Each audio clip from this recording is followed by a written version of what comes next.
ആകാശവാണി. നമസ്കാരം. പ്രത്യേക വാർത്താ ബുള്ളറ്റിൻ വായിക്കുന്നത് ബിന്ദു. തീവ്ര വോട്ടർ പട്ടിക പരിഷ്കരണത്തിന്റെ ഭാഗമായി സംസ്ഥാനത്ത് ഈ മാസം 23-ന് പുറത്തിറക്കുന്ന കരട് വോട്ടർ പട്ടികയിൽ പേരുണ്ടോ എന്ന് സമ്മതിദായകർ പരിശോധിക്കണമെന്ന് മുഖ്യ തെരഞ്ഞെടുപ്പ് ഓഫീസർ രത്തൻ യു കേൽക്കർ. സംസ്ഥാനത്ത് എന്യൂമറേഷൻ ഫോമുകളുടെ ഡിജിറ്റൈസേഷൻ 100% പൂർത്തിയായിട്ടുണ്ട്. ഉപരാഷ്ട്രപതി CP രാധാകൃഷ്ണന്റെ തെലങ്കാന മധ്യപ്രദേശ് സന്ദർശനം ഇന്ന് ആരംഭിക്കും. ഇന്ന് ഹൈദരാബാദിൽ നടക്കുന്ന പബ്ലിക് സർവീസ് കമ്മീഷൻ ചെയർപേഴ്സൺമാരുടെ ദേശീയ സമ്മേളനത്തിന്റെ സമാപന ചടങ്ങിൽ അദ്ദേഹം മുഖ്യ അതിഥിയാകും. നാളെ അടൽ ഫൗണ്ടേഷൻ സംഘടിപ്പിക്കുന്ന അടൽ ബിഹാരി വാജ്പേയിയുടെ ജന്മശതാബ്ദി ആഘോഷങ്ങളിൽ പങ്കെടുക്കാൻ ഉപരാഷ്ട്രപതി മധ്യപ്രദേശിലെ ഇൻഡോറിലെത്തും. പ്രധാനമന്ത്രി നരേന്ദ്രമോദിയുടെ പശ്ചിമ ബംഗാൾ അസം സന്ദർശനത്തിന് ഇന്ന് തുടക്കമാകും. ഇന്ന് ബംഗാളിലെത്തുന്ന പ്രധാനമന്ത്രി നാദിയ ജില്ലയിലെ റാണാഘട്ടിൽ ദേശീയപാതാ പദ്ധതികളുടെ തറക്കല്ലിടലും ഉദ്ഘാടനവും നിർവഹിക്കും. പ്രശസ്ത ചലച്ചിത്ര താരവും സംവിധായകനും തിരക്കഥാകൃത്തുമായ ശ്രീനിവാസൻ അന്തരിച്ചു. 69 വയസ്സായിരുന്നു. തൃപ്പൂണിത്തുറ താലൂക്ക് ആശുപത്രിയിലായിരുന്നു അന്ത്യം. ദേശീയ പുരസ്കാര ജേതാവാണ്. മലയാള സിനിമയിലെ ബഹുമുഖ പ്രതിഭയായിരുന്നു. നിരവധി തവണ സംസ്ഥാന അവാർഡുകൾ ലഭിച്ചിട്ടുണ്ട്. 200ഓളം സിനിമകളിൽ അഭിനയിച്ചിട്ടുണ്ട്. 1998-ൽ ചിന്താവിഷ്ടയായ ശ്യാമള എന്ന ചിത്രത്തിനാണ് മറ്റ് സാമൂഹിക വിഷയങ്ങളെക്കുറിച്ചുള്ള മികച്ച ചിത്രത്തിനുള്ള ദേശീയ പുരസ്കാരം ലഭിച്ചത്. 1989-ൽ വടക്കു നോക്കി യന്ത്രം എന്ന ചിത്രത്തിന്റെ സംവിധാനത്തിനാണ് ആദ്യം സംസ്ഥാന പുരസ്കാരം ലഭിച്ചത്. അദ്ദേഹത്തിന്റെ ഭൗതികദേഹം എറണാകുളത്തെ വീട്ടിൽ എത്തിച്ചു. ഉച്ചയ്ക്ക് 1 മണി മുതൽ ടൗൺ ഹാളിൽ പൊതുദർശനം. സിനിമ, സാമൂഹിക രാഷ്ട്രീയ രംഗത്തെ പ്രമുഖർ ശ്രീനിവാസന്റെ വിയോഗത്തിൽ അനുശോചനം രേഖപ്പെടുത്തി.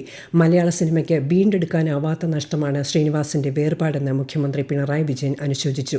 ചലച്ചിത്രത്തിന്റെ സമസ്ത രംഗങ്ങളിലും നായകസ്ഥാനത്ത് എത്തിയ പ്രതിഭയ്ക്ക് അദ്ദേഹം ആദരാഞ്ജലികൾ അർപ്പിച്ചു. മന്ത്രിമാരായ V Sivankutty, K B Ganesh Kumar, MB Rajesh, സിനിമാ രംഗത്ത് നിന്ന് മോഹൻലാൽ, സത്യൻ അന്തിക്കാട്, മുകേഷ് തുടങ്ങിയവരും അദ്ദേഹത്തിന്റെ വേർപാടിൽ ദുഃഖം രേഖപ്പെടുത്തി. ഇന്ത്യൻ കരകൌശല വസ്തുക്കളുടെ സംരക്ഷണവും പ്രോത്സാഹനവും ലക്ഷ്യമിട്ടുള്ള ഗാന്ധി ശില്പ ബസാർ കൊച്ചിൻ ക്രാഫ്റ്റ് ഫെസ്റ്റ് 2025 പ്രദർശനമേളയ്ക്ക് ഇന്ന് തുടക്കമാകും. എറണാകുളത്തെ മെറൈൻ ഡ്രൈവിന് സമീപമുള്ള ശിവക്ഷേത്ര ഗ്രൗണ്ടിൽ നടക്കുന്ന പരിപാടി വൈകുന്നേരം കേന്ദ്ര സഹമന്ത്രി ജോർജ് കുര്യൻ ഉദ്ഘാടനം ചെയ്യും. സംസ്ഥാനത്തെ തദ്ദേശ സ്ഥാപനങ്ങളിലെ നിലവിലെ ഭരണസമിതികളുടെ കാലാവധി ഇന്ന് അവസാനിക്കും. തിരഞ്ഞെടുക്കപ്പെട്ട അംഗങ്ങളുടെ സത്യപ്രതിജ്ഞ നാളെ പൂർത്തിയാകും. പുതിയ ഭരണസമിതികളും നാളെ ചുമതലയേൽക്കും. ജില്ലാ പഞ്ചായത്തുകളിലും കോർപ്പറേഷനുകളിലും ജില്ലാ കളക്ടർമാരുടെയും ബ്ലോക്ക് ഗ്രാമപഞ്ചായത്തുകളിലും മുനിസിപ്പാലിറ്റികളിലും വരണാധികാരികളുടെയും മുൻപാകെ മുതിർന്ന അംഗമാണ് ആദ്യം സത്യപ്രതിജ്ഞ ചെയ്യുന്നത്. അധ്യക്ഷ, ഉപാധ്യക്ഷ സ്ഥാനത്തേക്കുള്ള തിരഞ്ഞെടുപ്പ് ഈ മാസം 26, 27 തീയതികളിലാണ്. പുല്ലുമേട് കാനനപാത വഴിയുള്ള ശബരിമല തീർത്ഥാടകരുടെ എണ്ണം വർദ്ധിച്ചു വരുന്നതിനാൽ വണ്ടിപ്പെരിയാർ സത്രത്തിലൂടെ സ്പോട്ട് ബുക്കിംഗ് വഴി ദിവസം കടത്തിവിടുക 1000 തീർത്ഥാടകരെ മാത്രം. വെർച്വൽ ക്യൂ വഴി വണ്ടിപ്പെരിയാർ പുല്ലുമേട് പാത തിരഞ്ഞെടുത്ത് ബുക്ക് ചെയ്ത തീർത്ഥാടകർക്ക് നിയന്ത്രണം ബാധകമല്ല. ഹൈക്കോടതി നിർദ്ദേശത്തെ തുടർന്നാണ് തീരുമാനം.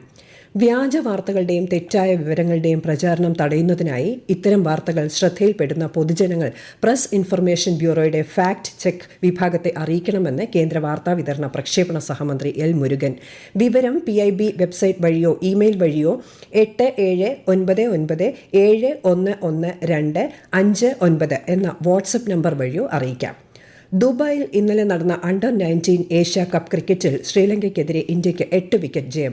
മഴ കാരണം 20 ഓവറായി ചുരുക്കിയ മത്സരത്തിൽ ആദ്യം ബാറ്റ് ചെയ്ത ശ്രീലങ്ക 138 റൺസ് നേടി. മറുപടി ബാറ്റിംഗിനിറങ്ങിയ ഇന്ത്യ 18 ഓവറിൽ 2 വിക്കറ്റ് നഷ്ടത്തിൽ ലക്ഷ്യം മറികടന്നു. ഇന്ത്യ-പാകിസ്ഥാൻ ഫൈനൽ നാളെ ദുബായിൽ നടക്കും.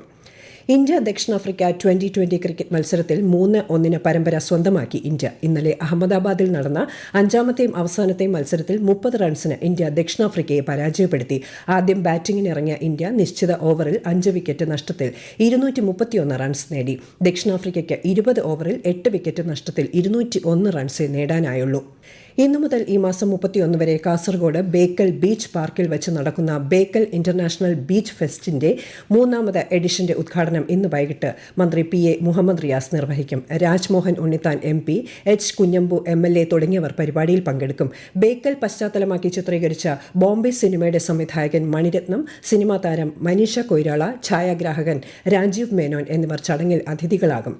മൂടൽമഞ്ഞും കാഴ്ചപരിമിതിയും കാരണം വിമാന സർവീസുകൾക്ക് തടസ്സം നേരിടുന്ന സാഹചര്യത്തിൽ യാത്രക്കാർക്ക് സൗകര്യമൊരുക്കുന്നതിനുള്ള മാനദണ്ഡങ്ങൾ കർശനമായി പാലിക്കാനും വിമാനത്താവളങ്ങളിൽ മതിയായ ജീവനക്കാരെ നിയമിക്കാനും കേന്ദ്ര സർക്കാർ വിമാന കമ്പനികൾക്ക് നിർദ്ദേശം നൽകി. വ്യോമയാന മന്ത്രാലയം പുറത്തിറക്കിയ ഔദ്യോഗിക അറിയിപ്പിലാണ് ഇക്കാര്യം വ്യക്തമാക്കിയത്.